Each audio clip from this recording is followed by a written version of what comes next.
So we know they used Arabia back then. What does that mean? Arabia Felix. Well, Felix is not just a name like Felix the cat. What does Arabia Felix mean? Where, you know, when you send someone a greeting card, what do you say? Felicitations.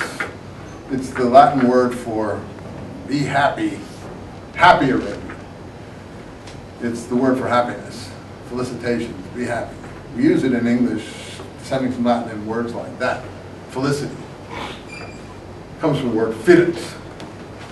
Latin word felix. So they call the southern, but that's what Alexander was after. Because in happy Arabia, you had this rainfall that produced this odd tree-like thing that the gathering of whose gum, really aromatic resin from the bark, you know, like you get maple syrup from the trees in New England. You tap the trees and you put a little pail under them and the maple syrup comes out. Or you get in South America the same thing, rubber trees or whatever they get rubber from. They tap the tree and this little syrupy stuff comes out and they make tires out of it. Well, in Southern Arabia, the stuff that came out turned out to smell very good. And that's where you get frankincense and myrrh from the resin of trees grown in Southern Arabia from this peculiar climate, which is what made it Felix and happy, and why people prized it and wanted it, because the whole world stunk at that time. And the sooner you could get things to stop the stink and the smell, the happier you were. They make perfume out of it and every other thing. Christians still go around churches, they have these things that they shake, don't they? These priests shake. What are they shaking out? Incense in the church to make it smell better.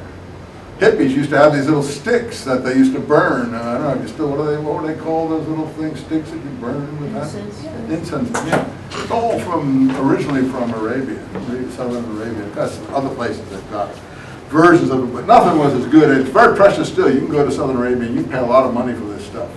Still extremely precious stuff. Before oil, that's what they were looking for. And that's what the caravan trade was all about, bringing this stuff north. So actually, Arabs are first mentioned somewhere really as caravanners. And the word Arab at that time meant something like what we now say Bedouin today. Since an Arab will say, oh, he's a Bedou. He's Bedou, he's a nomad. But at that time, that's what Arab meant. Bedouin. So today, even in English, we have the word Bedouin. And it still exists in Arabic. But Bedouin are not really highly respected in the Arab world.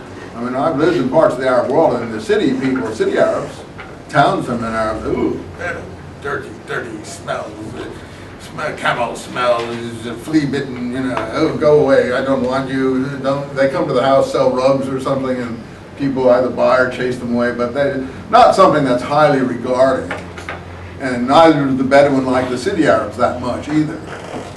So it isn't that everyone loves each other, it's a big love fest. You know, it's people are people, and that's what people have their feelings about each other. And the Bedouins are looked up and down or by city people or townspeople as like dirty. You know, they don't have showers and things, and they probably smell and stuff like that. And they live in tents and whatever, and they move with the flocks, etc. But that's what the pre-Islamic culture in Arabia had a lot like that, not totally like that. And that's what we're going to look at in this Nicholson book, the stories and the legends of the pre-Islamic Arabs and these cultures and how that worked. We'll do that next time. But let's finish what we're doing now about this word Arab. So the first references are 800. Then there's references in the book of Job around 600 to 400. And then in the Roman period. Well, in the Roman period, I erased my Iraq map here.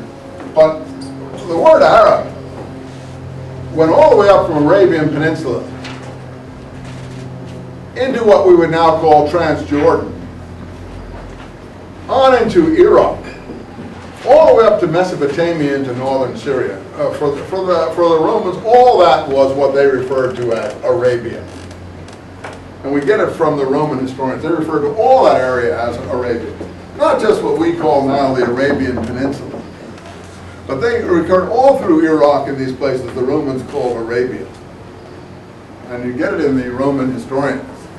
If you read any of the Roman historians of the 1st, 2nd century, you'll see that that's what they are referring to. Tacitus, for instance. If you've ever heard of him, if you want to look it up, and he's the principal one, but there are other ones too. Geographers like Pliny. So, there are a lot of other Roman writers. The Roman literature is quite extensive. So this is what they refer to. So by the 1st century BC AD, Josephus will be talking, the Jewish historian of the 1st century, wars in Palestine, the so-called Jewish war. We'll talk about that as well, the Arabs and things like that. Herod, the king of the Jews, supposedly.